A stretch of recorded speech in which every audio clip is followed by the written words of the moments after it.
दोस्तों, जब हमारी आत्मा एक बार हमारे शरीर का त्याग कर देती है तो दोबारा हमारी आत्मा को वापस बुलाना या फिर उस आत्मा को कैद करके रखना सृष्टि के नियमों के खिलाफ है। अगर हम ऐसा करते हैं तो इसका परिणाम बहुत भयंकर हो सकता है। तो आइए दोस्तों, आज हम जानेंगे एक ऐसी ही कहानी के बारे में जिसमें किसी ने अपना बदला पूरा करने के लिए एक आत्मा को वापस बुलाकर कैसे अपना बदला पूरा किया और फिर कैसे उस आत्मा के वजह से कोई दूसरा परिवार मुसीबत में पड़ गया। नमस्कार दोस्तों, मैं हूँ प्रियंका और आप देख रहे हैं हॉरर हिंदी विद प्रियंका, अदृश्य आत्माओं की अदृश्य कहानियाँ। दोस्तों, ये कहानी हमें भेजा है कानपुर के रहने वाले संतोष कुमार ने। संतोष बताते हैं कि जब मैं 7 साल का था, बात तब की है। गर्मियों की छुट्टियों में मैं और मेरे दोस्त मैदान में खेल रहे थे। खेल खेल में ही हम लोग मिट्टी की खुदाई कर रहे थे। खुदाई करते वक्त मुझे एक मिट्टी का घड़ा मिला जिसके ऊपर लाल कपड़ा बंधा था। उसे मैं अपने साथ अपने घर ले आया। जब मैंने उस घड़े के ऊपर से लाल कपड़ा हटाया तब उसके अंदर से एक गुड़िया निकला। मैं उसके बाद अपने कमरे में उस गुड़िया के साथ सो गया। आधी रात में जब मेरी नींद खुली तो मैं देखता हूँ कि मेरे बगल में एक आदमी सो रहा है। मैंने उसे उठाया और पूछा कि तुम कौन हो। उसने मुझसे कहा, तुम ही तो मुझे अपने साथ लेकर आए हो। मैंने कहा, अपने साथ? लेकिन कब? उसने कहा, मैं उस घड़े में था जिसे तुम अपने साथ लेकर आए हो। उसकी बातों से मुझे डर भी लग रहा था, लेकिन बातों ही बातों में उसने मुझसे दोस्ती कर ली। आज की इस रात के बाद से वो हमेशा मेरे साथ रहने लगा। मैं अपने घर में मम्मी, पापा, चाचू और दीदी के साथ रहता था। एक दिन जब मैं आंगन में झूला झूल रहा था तभी मेरी मम्मी आती है और कहती है कि संतोष, तुम किससे बातें कर रहे हो? फिर मैं कहता हूँ कि मैं अपने दोस्त से बात कर रहा हूँ। मम्मी कहती है कि लेकिन वहाँ तो कोई नहीं है। मैं बताता हूँ कि वो तो मेरे साथ ही बैठा है। मम्मी को लगता है कि मैं मजाक कर रहा हूँ। यह सोचकर वो वहाँ से चली जाती है। अगले दिन मेरी दीदी को देखने लड़के वाले आए, लेकिन मेरी दीदी ये शादी नहीं करना चाहती थी क्योंकि वो किसी और से प्यार करती थी। लेकिन लड़का बहुत ही गरीब घर का था और दूसरी जाति का भी, इसलिए घर वाले इस शादी के लिए नहीं राजी थे। उसके बाद से पापा ने दीदी का कॉलेज बंद करा दिया और तब से घर में अजीबोगरीब घटनाएं घटने लगी। एक दिन की बात है, पापा जब ऑफिस जा रहे होते हैं तभी उनका एक्सीडेंट हो जाता है और वो गंभीर रूप से घायल हो जाते हैं। कुछ दिनों के बाद हृदयघात रुकने के कारण उनका देहांत हो जाता है। कई महीने बीत जाने के बाद अचानक एक दिन दीदी उस लड़के के साथ भाग जाती है, लेकिन मेरे चाचू उसे ढूंढ निकालते हैं और दीदी को कमरे में बंद कर देते हैं। और जैसे ही वो सीढ़ियों से नीचे उतरने ही वाले थे कि अचानक से वो सीढ़ियों से गिर पड़ते हैं, मानो जैसे किसी ने उन्हें धक्का दे दिया हो। मम्मी उनको जैसे तैसे हॉस्पिटल लेकर जाती है। डॉक्टर बताते हैं कि उनकी हालत बहुत ही नाजुक है। मेरी मम्मी को कुछ समझ में नहीं आ रहा था और वो नानी को फोन लगाती है। मेरी नानी धार्मिक किस्म की महिला थी। मम्मी जब उनको पूरी बात बताती है तब वो मम्मी को अपने पास बुलाती है और उनको लेकर एक प्रसिद्ध बाबा के पास जाती है। वो बाबा बहुत ही पहुँचे हुए थे। वहाँ पहुँचकर उन्होंने बाबा को सारी बातें बताई और बाबा फिर हमारे साथ हमारे घर आए। उन्होंने घर के सारे कमरे को बड़ी ही बारीकी से जांचा। फिर जब वो मेरे कमरे में गए तो वो उस गुड़िया को लेकर निकले और मेरी मम्मी से पूछने लगे कि ये गुड़िया इस घर में कहाँ से आया। मम्मी कहती है कि इस गुड़िया के बारे में मुझे कुछ नहीं पता है। बाबा बताते हैं कि पूरी बात जानने के लिए मुझे एक पूजा करनी होगी और वो उसी समय पूजा शुरू कर देते हैं। थोड़ी देर बाद जोर की आंधी आती है। मम्मी तोड़कर घर के सारे दरवाजे खिड़कियां बंद कर देती है। घर में अजीब सा सन्नाटा पसर जाता है। इतने में हम देखते हैं कि उस गुड़िया से एक आदमी निकलता है। मैं मम्मी से कहता हूँ कि अरे ये तो मेरा दोस्त है। मम्मी कहती है कि तुम्हारा दोस्त? मम्मी समझ जाती है कि मैं अकेले में इसी से बातें किया करता था। बाबा उससे पूछते हैं कि तुम यहाँ किस लिए आए हो और इन लोगों को क्यों परेशान कर रहे हो? वो आत्मा कहता है कि मैं बगल के गांव में रहता था। मेरा पिताजी के अलावा और कोई नहीं था। मैं एक गरीब किसान का बेटा था। मैं गांव में चौधरी साहब की बेटी ममता से बहुत प्यार करता था। हम दोनों एक दूसरे से शादी करना चाहते थे, लेकिन चौधरी साहब ने ममता की शादी कहीं और तय कर दी। इसलिए परेशान होकर ममता ने ट्रेन के आगे कूदकर अपनी जान दे दी। बेटी के मरने के सदमे से बौखलाकर चौधरी साहब और उनके बेटे ने मेरी हत्या कर दी। मेरे पिताजी इस सदमे को बर्दाश्त नहीं कर पा रहे थे और वो मेरा अंतिम संस्कार किए बिना इस बात का बदला लेने के लिए पास के जंगल में रहने वाले अघोरियों के पास पास जाकर मेरी आत्मा को बुलाने के लिए कहा। पहले तो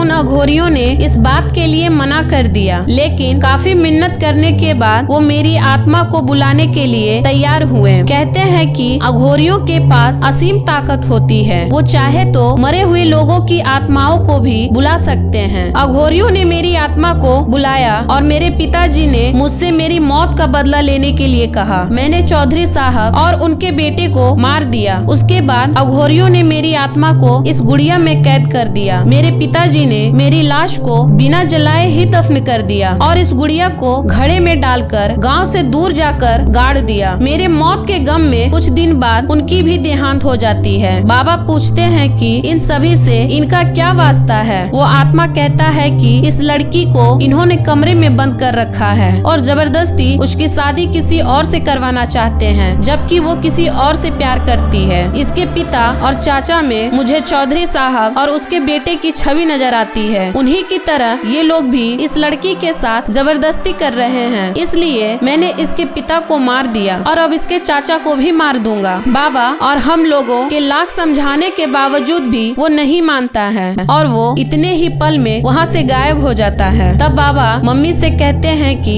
ये आत्मा तुम्हारे देवर को मारे बिना नहीं मानेगा। इससे बचने का अब एक ही रास्ता है कि इसके शरीर को ढूंढकर उसका अंतिम संस्कार करना होगा, तभी उसकी आत्मा को मुक्ति मिलेगी। इतना सुनते ही मम्मी बिना समय गवाए उस गांव को निकल पड़ती है और पूरे गांव में उसके घर का पता पूछने लगती है, लेकिन गांव वाले डर के मारे कुछ नहीं बताते हैं क्योंकि उसके घर के आसपास कोई नहीं जाता है। काफी छानबीन करने के बाद एक बूढ़े बाबा ने उसके घर का पता बताया। मेरी मम्मी उसके घर में जैसे ही घुसती है, घर के अंदर से ढेर सारे चमगादड़ निकलते हैं, मानो जैसे वो उसको रोकने आ रहे हों। मेरी मम्मी डर जाती है, लेकिन परिवार के बारे में सोचकर मम्मी हिम्मत जुटाती है और जैसे तैसे बचकर उस आत्मा के लाश को ढूंढने लगती है। इतने में मम्मी की नजर एक मिट्टी के ढेर पर पड़ती है और वो उसे खोदना शुरू करती है। इस दौरान मम्मी को काफी चोट भी पहुंचती है। थोड़ी देर तक खुदाई करने के बाद मम्मी को उस आत्मा की कंकाल मिलती है। इधर हॉस्पिटल में वो आत्मा मेरे चाचू को मारने की कोशिश कर रही होती है कि इतने में मैं और मेरी दीदी वहाँ आ पहुँचते हैं और हम दोनों चाचू की हालत देखकर रोने लगते हैं। उधर तब तक मम्मी उसके कंकाल को जला देती है और कुछ देर बाद चाचू की तबीयत ठीक होने लगती है। करीब एक हफ्ते के बाद चाचू घर आ जाते हैं। आज दीदी के 2 प्यारे प्यारे बच्चे हैं और वो अपने पति के साथ बहुत खुश हैं।